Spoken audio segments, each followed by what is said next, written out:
Hello there. I knew you'd be stopping in. You're here for a reading, aren't you? Well, have a seat and we'll get started shortly.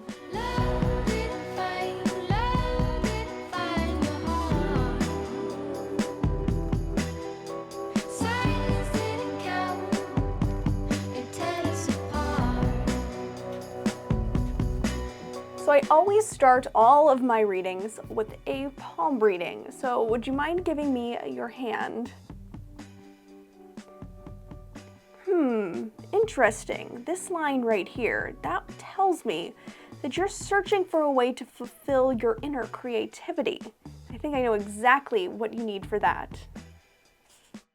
For this first project, I was inspired by these wicker witch hats from McGee Co, which for a set of 2 retailed for $88 before they completely sold out. I think they are adorable, but I also think that I could put my own DIY touch on these and make them my own. The very first thing you're going to need is a just scrap piece of cardboard, and then a paper plate, because this is going to be the perfect size to make the brim of your witch hat. I just traced the plates around and then cut them out with some pretty sharp scissors, but I used a pretty thin piece of cardboard to make this a little easier. Next, you're going to need a foam floral cone. You can buy these in a variety of different sizes. I think this one right here is like a 10-inch size cone. And I do know that they do make one that's a size bigger, and there also are smaller sizes, which you'll see that I make a smaller version of this project in the final reveal.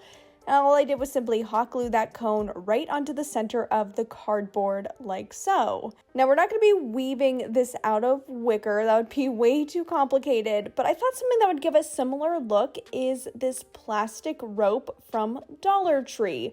It comes in yellow and black, and it really technically doesn't matter which color you use, but black will make the project just a tiny bit easier since it is a witch hat. And what I did was just kind of roll it up a little bit at the top and very carefully held it onto the top of the hat like this. I didn't get like a very perfect point on these witch hats, but I wasn't super concerned about that. I just wanted to have a nice little base to begin wrapping the rope all the way down the cone. And what makes this really great is because that floral foam is a little bit textured, it kind of grips onto the rope as well, so you don't need a lot of hot glue. I was able to wrap it a few times around the cone before adding some glue to secure it, but as you get closer to the bottom, you will notice you'll need to increase the glue just a little bit more often to make sure that that rope does not come falling off of your project. But really, this is so simple, and watching it wrap on here this easily was very satisfying, especially in this little time lapse right here. And for the base of the hat, I just repeated the same thing. I continued wrapping around with hot glue. You'll need a lot more hot glue for this to make sure that it stays nice and flat. And I just wrapped it all the way around. Now, to mimic the McGee Co hats, I noticed that the brims were a little bit thicker on them, and so I think this will actually really elevate the look as well. So I'm taking some more of that twine and I'm wrapping it around the bottom outer lip of the witch hat 3 times just to thicken it out a little bit to look like that inspiration piece. Also, that McGee hat had little tiny details of some extra wicker kind of around the top fourth or third of the hat, so that I just added 2 little additional loops of rope around the top in that area to kind of copy that look. Now here's a little hack. If you use your hair dryer, it'll clear up all of those little hot glue stringies, and then it's perfectly prepped for spray painting. And I spray painted the entire thing with a matte black spray paint and let that completely dry, making sure that I got all the little crevices where you could see the cardboard or C, the green floral foam. Once the spray paint was dry, you could totally leave your project as is, but just to elevate it a little bit and bring in a bit more of some warmth to this stark black paint, I took some metallic copper paint and a dry paintbrush and lightly brushed it all around the hat so that it just added a little extra touch to kind of make this look a bit more rustic, and I love the look that this adds. If you don't have copper paint, you could also use a dark brown paint.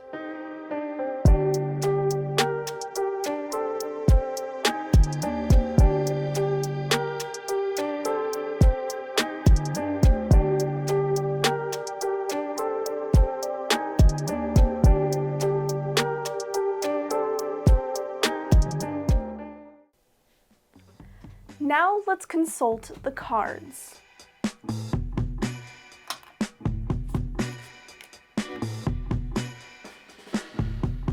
What I want you to do now is pick 3 cards that speak to you and leave them face down on the table. Now this card here, this one represents the past, and I can tell by looking at this one that you've been successful in all of your previous crafty pursuits. Now the second card right here, this one is your present, and this is where you're going to hit that like button on this video as well as the subscribe, even though I know that you already have. And this last card, this one is your future. And what this one tells me is that you are about to embark on a DIY journey. I love this project because it is so easy and simple, and I'm inspired by this Pottery Barn jack-o'-lantern right here, and I'm using a 97-cent trick-or-treat bucket from Walmart. The first thing that I did was take my favorite metallic gold spray paint and spray painted the inside of the bucket and let it dry. I love this spray paint because it is so shiny and metallic and only takes 1 coat for full coverage inside this pumpkin.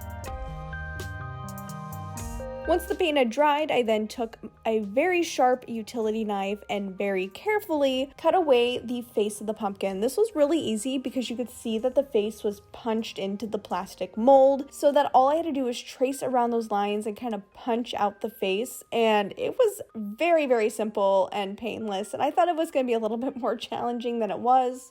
But this plastic is very soft, and I could see this having so many more applications of different ways that you could paint these pumpkins and cut them out like this to create some really neat Halloween displays, not necessarily just this project.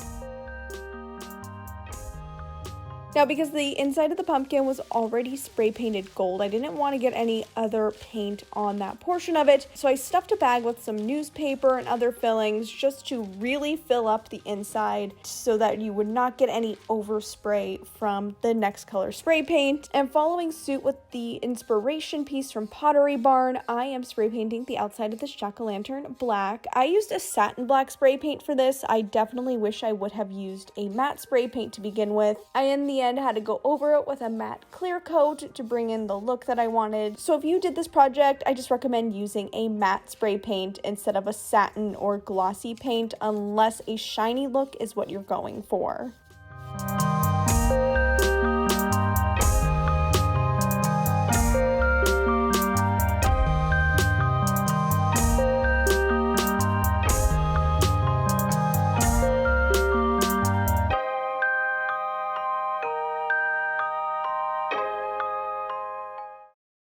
Okay, so this project hardly counts as a DIY, but it is such a great Halloween decor hack, and it's very affordable because we're using thrifted and also Dollar Tree books. So what you need to do is go to the thrift store or maybe even your own bookshelves and look for titles that remind you of Halloween. Some of mine were like spot on perfect, others were a little bit more implied about the Halloween theme, something a little bit scarier. And you also want to make sure that these books kind of go in either a Halloween color palette, all neutrals, all blacks, or in my case, I kind of went with something a little bit different because all these books ended up having a similar green black and blue scheme, so it worked really well for a cohesive aesthetic. And if your book has a dust jacket, just make sure you remove that. We don't need them. Set them aside if you are a person who needs to make sure your books still have their dust jackets. So once all of your books are naked, then you'll want to figure out the order of your stack. And I wasn't really going for like a size thing here. These books all kind of were pretty similar in size, but I wanted to just create a nice little pattern that I thought would look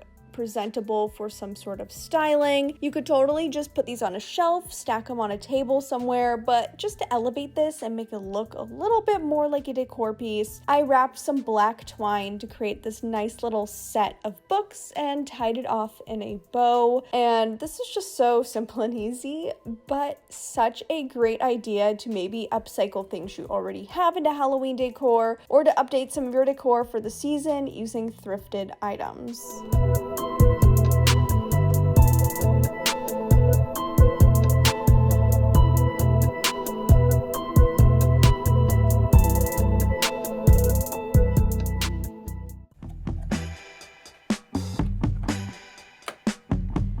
Now to the most special part of the reading.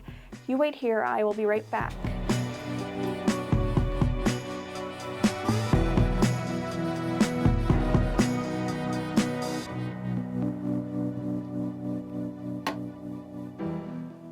Now please join me in gazing into the crystal ball. Now look closely, because it is about to reveal where your DIY journey will take you. Okay, I am totally hopping on the ghost painting trend. I have been seeing this all over Instagram, and I knew I wanted to do this as well. So I found the perfect painting at the thrift store. It was a great little landscape, and I began painting my little ghosties wherever I felt fit on the piece. This was totally just a fun project I wanted to try based off of a trend, and if you haven't tried this project yet, I absolutely recommend it, because I was having so much fun kind of being creative and figuring out how I could add to an existing painting. I just think this was so cute, and also would be a great activity to do with kids, or like a Halloween party activity, or a paint and sip type thing. You could have so much fun with this and add so much fun and personality into it, and you really don't need any art skills to do it. You can see me here just adding little elements that I think will make the piece cute, like the ghosts, and then I also added in a big full moon up in the top here, and some pumpkins, because you can't have Halloween without some jack-o'-lanterns, as well as just deciding to make the painting look a little bit more like fall by adding some red and orange paint to the trees to mimic the look of fall leaves. And I also just added in other little details like this cloud and the little faces on the ghosts, and this was just a ton of fun. And I know I've already said it, but I totally recommend this trend if you have not already done it.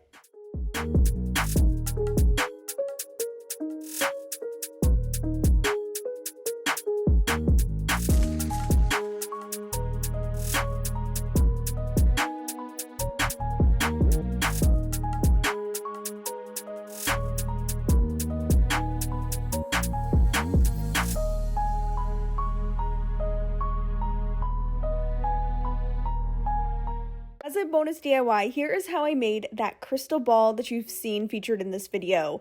I started with a basic globe flush mount light that you can pick up very cheap at the hardware store. And then what you can do is remove the LED light element that's on the inside. It came off very easily with just a screwdriver. And then as a decorative touch, I took some of this bead trim, or these bead pieces that you can get from Dollar Tree, and wrapped it around the bottom. Then I took this base outside and spray painted it with satin black spray paint.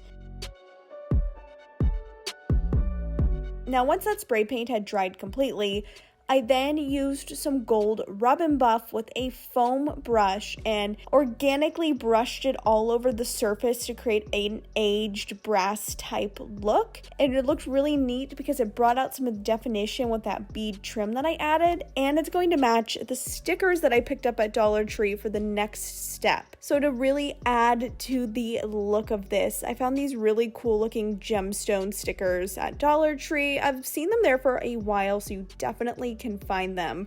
And I stuck them all the way around, and this was just the perfect little detail to fit with the vibe of a fortune teller or a crystal ball. And then the trick to make it light up like you've seen throughout the video is a small little puck light. And this one is battery operated, and it allows you to change it to multicolors, and it fit perfectly down in the base of this globe. And all I had to do was put the glass globe right on top, and that completed this awesome little crystal ball prop, or makes such a great decor piece.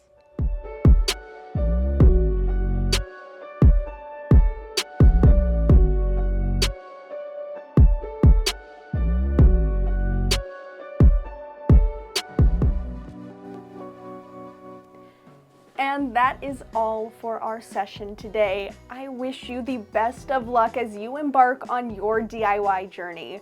Now, if you'd excuse me, I'm gonna go finish closing up for the night.